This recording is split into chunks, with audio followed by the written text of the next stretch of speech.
Assalamualaikum warahmatullahi wabarakatuh. Bismillahi walhamdulillah. Alhamdulillahil wahidil qahhar, al-azizul jabbar, as-sattaril ghaffar, wassalatu wassalamu ala manba'il ilmi wal anwar. Pemirsa Al-Baqiyah TV yang dirahmati Allah Subhanahu wa taala. Pertemuan kita kali ini akan meneruskan episode terdahulu ketika Rasulullah SAW berada di Hudaybiyah. Beliau memanggil sahabat-sahabat terkemukanya dari sahabat Abu Bakar Siddiq, Umar bin Khattab, Utsman bin Affan, Ali bin Abi Thalib, Abdurrahman bin Auf, Abi Waqqas, dan yang lainnya. Rasul katakan, para sahabatku sekalian, sudahlah kita tidak bisa menunaikan ibadah haji karena lambatnya perjanjian dengan kafir Quraisy Mekah. Sehingga sampai tanggal 10 Zulhijjah Rasul masih di perbatasan, masih di Hudaybiyah. Sementara tanggal 9 kan mesti harus wukuf di Arafah. Maka Rasul sampaikan, kita potong hewan kurban di sini saja. Disitulah riwayat Imam Muslim dalam Sahihnya, Rasul bersabda, potonglah oleh kalian unta untuk 7 orang dan sapi untuk 7 orang. Kemudian asyatulin nafar, kambing untuk 1 orang. Nah, ini Sahih Muslim. Rasul menginstruksikan riwayat Imam Abu Daud dan Ibnu Majah bahwa kambing untuk 1 orang, ibadah kurban unta untuk 7 orang, dan ibadah kurban sapi untuk 7 orang. Dan ini rujukan pertama kali dilaksanakannya ibadah kurban di Hudaybiyah.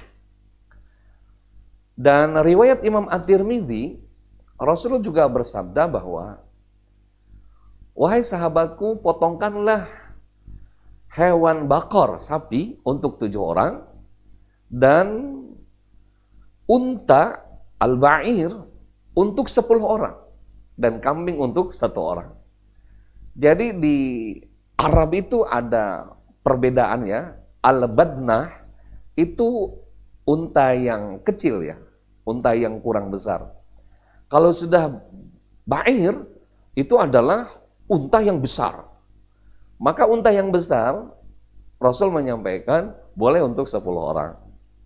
Nah, ini rujukan kita pemirsa ketika pertama kali pemotongan hewan kurban pada tahun ke-6 Hijriah di Hudaybiyah. Di saat itulah Allah turunkan ayatnya. Dalam surat Al-Hajj ayat 28 Allah berfirman, A'udzubillahi minasyaitonirrajim. Wa kulu minha wa at'imul ba'isal faqir. Rasul menyampaikan, wahai sahabat-sahabat, Jibril menyampaikan kepadaku bahwa orang yang berkurban silahkan untuk mencicipi, mengambil dagingnya sepertiga dari hewan kerbau, kerbau, sapi, dan untanya. Sepertiga itu ukurannya ya kaki dan paha belakang, kanan dan kiri.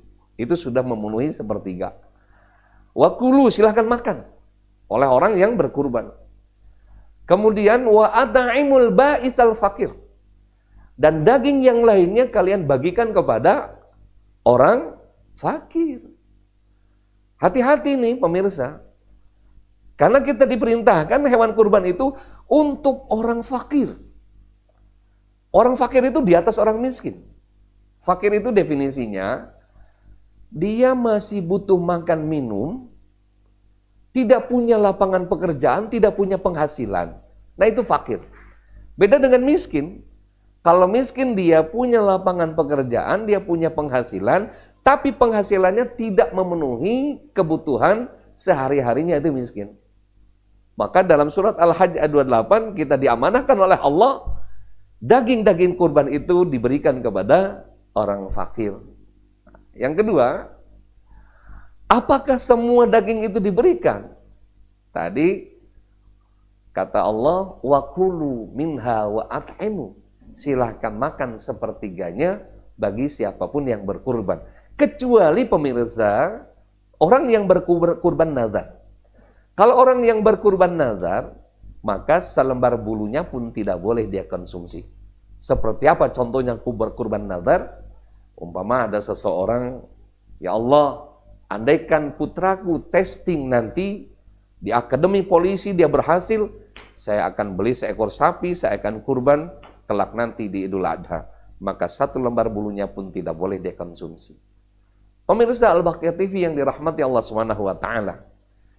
Berjalannya waktu dari tahun ke tahun sampai tahun 10 Hijriah, yaitu tahun detik-detik akan wafatnya Rasulullah SAW. Rasul pernah bersabda, "Ya Aisyah, wahai istriku, tolong sediakan bagiku kambing gibas 2 ekor." Kemudian disediakanlah ketika Idul Adha itu. Rasul memotongnya dengan niat, ya Allah, hewan kurban ini aku potong untuk umatku. Dan 1 ekor lagi kambing beliau potong, ini hewan kurban untukku dan untuk keluargaku. Nah, ini riwayatnya Imam Abu Daud. Pemirsa Al-Baqiyah TV yang dirahmati Allah Subhanahu wa taala, kita lihat runtutan asbabul wurudnya hadis. Jika tadi yang pertama di Hudaybiyah adalah Sahih Muslim, pertama kali ibadah kurban dilakukan oleh Rasulullah di Hudaybiyah. Selanjutnya, selang 4 tahun, baru Rasulullah menyampaikan itu. Tujuannya Rasulullah, khawatir ada umat Islam yang tidak kebeli hewan kurban secara utuh pribadi. Umpama satu keluarga hanya bisa membeli 1 ekor kambing. Bolehkah berkurban? Silakan, menurut hadis tadi. Bolehkah 1 ekor kambing saya potong untuk ibadah kurban semasyarakat aku, semasyarakat kampungku? Boleh? Ya silakan boleh. Bahkan tadi Rasulullah, untuk umatku, artinya umat Islam sampai yaumul qiyamah, Rasulullah sudah memotong hewan kurbannya untuknya. Dari pentakwilan hadis tadi ada 2 dimensi. Yang pertama, bagi orang yang tidak mampu, ya silakan. Jangan sampai ditolak wahai panitia kurban, apabila ada sekeluarga kira-kira hanya kurban 1 ekor kambing, silakan. Tapi jelas manfaatnya, ibadahnya mungkin dibagi dengan orang banyak tadi. Beda dengan 1 ekor kambing, 1 orang. Manfaatnya, ibadahnya pasti akan dia dapat 1 orang tersebut dengan 1 ekor kambing. Kalau tadi 1 ekor kambing untuk dibagi orang banyak. Persis pemirsa seperti anak-anak kita yang sedang duduk di bangku sekolah.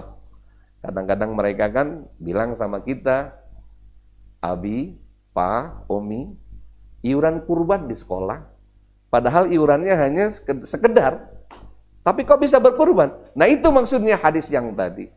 Jika ada seorang ustadz kondang, umpama, mohon maaf, dia berceramah di entertain, di televisi, dia katakan, orang Indonesia berkurbannya adalah keliru. Semestinya, kurban itu tidak dibatasi oleh 1 ekor sapi, 1 ekor kerbau untuk 7 orang. Tidak dibatasi 1 ekor kambing untuk 1 orang. Sesungguhnya itu adalah keliru. Yang benar adalah berapa saja kalau dia mau berkorban, termasuk tadi 1 ekor kambing untuk 1 keluarga, itu yang benar. Sesungguhnya statement itu adalah, maaf, statement yang keliru. Walaupun kira-kira orang yang menyampaikannya, ya kepandangnya oleh kita, wah syekh, hebat, ilmunya tinggi, ternyata mohon maaf pemahaman yang berbeda dengan kita. Memang menurut Imam Ahmad bin Hanbal, yang diadopsi oleh pemaham Wahabi di Saudi Arabia, mereka merujuk hadis tadi bahwa Rasul pernah memotong hewan kurban untuk umat yang kedua untuk keluarganya. Nah, ini diadopsi oleh paham Wahabi, mohon maaf, imamnya namanya Imam Ahmad bin Hambal. Tapi pada umumnya ulama, wa ashabul ulama, dan para sahabat-sahabat ulama yang lain, al-mu'tabar, yang banyak artinya menyepakati bahwa hadis yang pertama yang turunnya ketika di Hudaybiyah.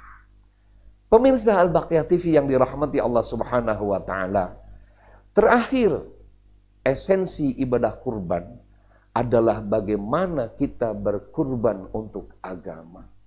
Yang kedua, kepekaan sosial terhadap manusia. Ini adalah esensi kurban. Makanya di awal pertemuan terdahulu kita membahas kurban itu menjadi masdar. Asal kata, pangkal kata dari qaraba yaqrabu kurban. Qaraba telah dekat, yaqrabu akan mendekat atau sedang mendekat, kurban amat dekat. Artinya orang yang berkurban insya Allah dekat dengan Allah. Makanya Rasulullah menyampaikan, siapa umatku yang berkurban, Allah akan hapus dosanya sebanyak bulu kambing yang terdapat pada kambing itu. Allahu Akbar. Pemirsa Al-Baqiyah TV, kalau Kang Uza boleh bertanya, apakah pemirsa punya dosa? Jawabannya persis seperti Kang Uza, punya. Maka mumpung kita jumpa dengan Zulhijjah, dengan Idul Adha, mudah-mudahan Allah berikan rizki yang lebih buat kita sehingga kita bisa berkurban. Sebab ancaman Rasulullah SAW, pemirsa, Rasul bersabda, "Idza wajada sa'atan falam yudahi fala yaqrabanna musallana." Barang siapa ummatu ketika Idul Adha tiba, dia punya rizki lebih, tetapi dia tidak mau berkorban, fala yaqrabanna musallana, jangan sekali-kali mendekati tempat salatku, artinya jangan sampai jumpa dengan aku di yaumil akhirat, begitu kata Rasul.